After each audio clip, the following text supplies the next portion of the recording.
Assalamualaikum warahmatullahi wabarakatuh. Mencintai para habaib, apakah keturunan Nabi Muhammad itu masih ada? Mari kita lihat video ini teman-teman semua ya. Ustadz, emang benar keturunan Nabi masih ada? Kan keturunan Nabi itu terputus, karena setiap anak itu bernisbatkan kepada ayahnya, bukan kepada ibunya. Sedangkan anak-anak Nabi Muhammad itu yang laki-laki telah meninggal dunia, tinggal yang perempuan seperti Sayyidatul Fatimah, Sayyidati Ummi Kulsum, Sayyidati Ruqayyah. Lalu bagaimana bisa dikatakan keturunan Nabi? Dia tidak terputus. Bukan hanya sekarang kalimat itu datang, bukan hanya sekarang kalimat itu diungkapkan. Dulu zaman Nabi Muhammad SAW ada seseorang yang bernama As bin Wa'il, dan juga ada seseorang yang bernama Walid bin Mughirah. Kalau kita tidak percaya, buka tafsir tentang ayat Inna syani'aka huwal abtar. Jadi zaman dahulu itu, ketika Nabi Muhammad mempunyai anak tiga, Abdullah, Qasim, dan Ibrahim, semuanya meninggal dunia, maka Nabi Muhammad dibuli habis-habisan. Nabi Muhammad diledek habis-habisan. Inna Muhammad abtar, sesungguhnya Muhammad itu terputus keturunannya, nggak punya penerus daripada perjuangannya. Nabi diam, Nabi tidak menjawab, sebab setiap jawaban Nabi tergantung wahyu yang Allah berikan. Ternyata apa? Allah menurunkan satu ayat, Inna syani'aka huwal abtar. Ya Muhammad, sabar, sesungguhnya orang-orang yang membenci engkau, mereka lah orang-orang yang terputus. Jadi di dalam ayat tersebut ada kalimat syani'aka. Kalimat syani'aka ini dari kata syana'an. Makna syana'an ini kebencian. Iya. Kebencian yang ditaruh bukan pada tempatnya, yang berasal dari iri, dengki.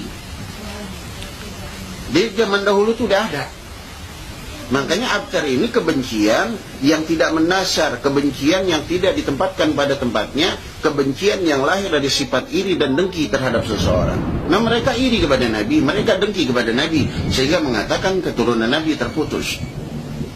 Barulah Nabi Muhammad SAW mengatakan di dalam satu hadisnya yang diriwayatkan oleh Sayyidina Umar bin Al-Khattab.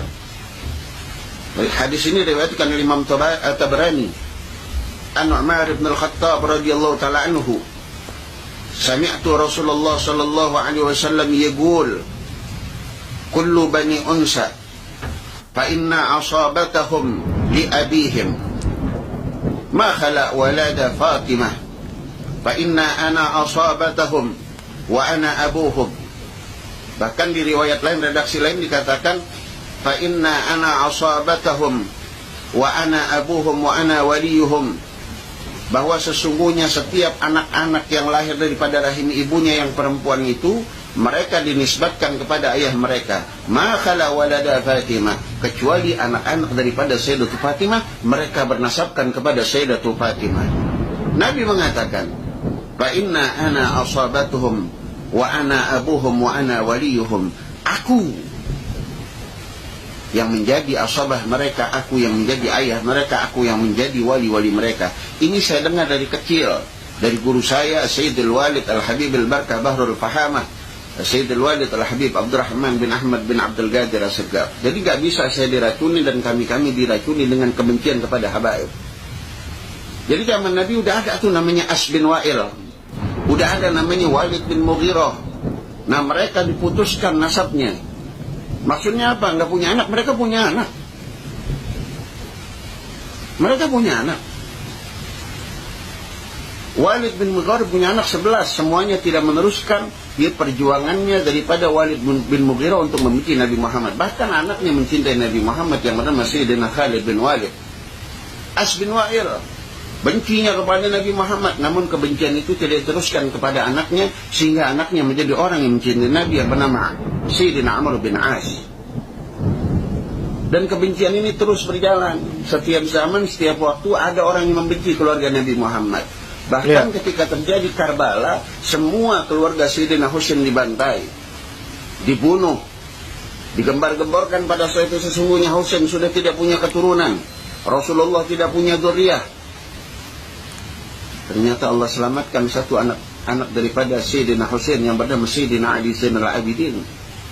Dikala itu Allah berikan sakit pada beliau sehingga beliau tidak ikut berperang. Allah selamatkan beliau sehingga mempunyai keturunan yang bernama Sayyidina Muhammad al-Baqir.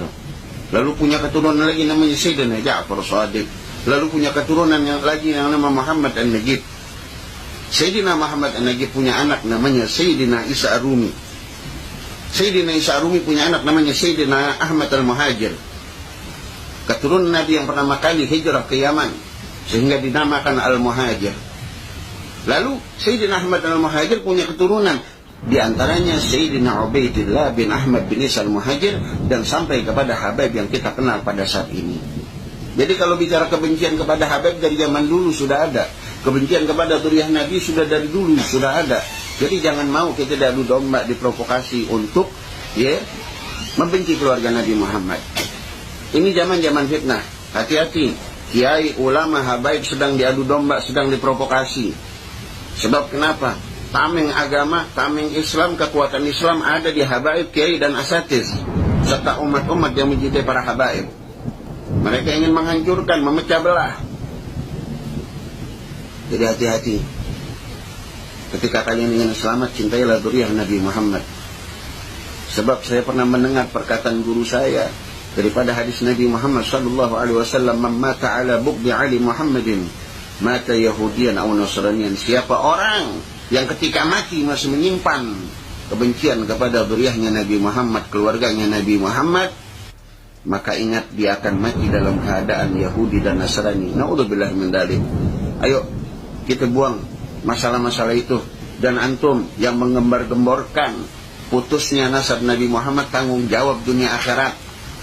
Kalian akan diminta pertanggungjawabannya oleh Nabi Muhammad SAW.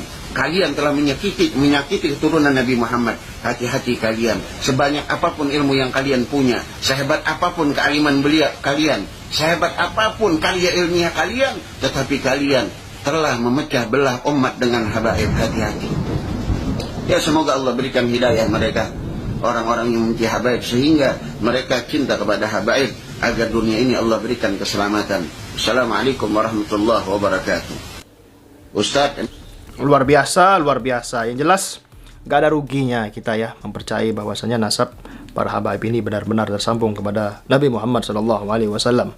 Bahkan di zaman Nabi Muhammad saja sudah banyak pembenci daripada Nabi Muhammad, bahkan ingin membatalkan keturunannya. Nauzubillah summa nauzubillahi min zalik. Yang jelas kita jangan ikut-ikutan dengan geng begal nasab, orang-orang yang membegal nasab para habaib Sadaqah Alawi. Yang jelas mereka-mereka itu adalah orang-orang yang sangat luar biasa sesat dan menyesatkan, teman-teman, seperti itu ya. Yang jelas ya kita janganlah ikut-ikutan membatalkan nasab orang lain, apalagi nasab daripada keturunan Nabi Muhammad.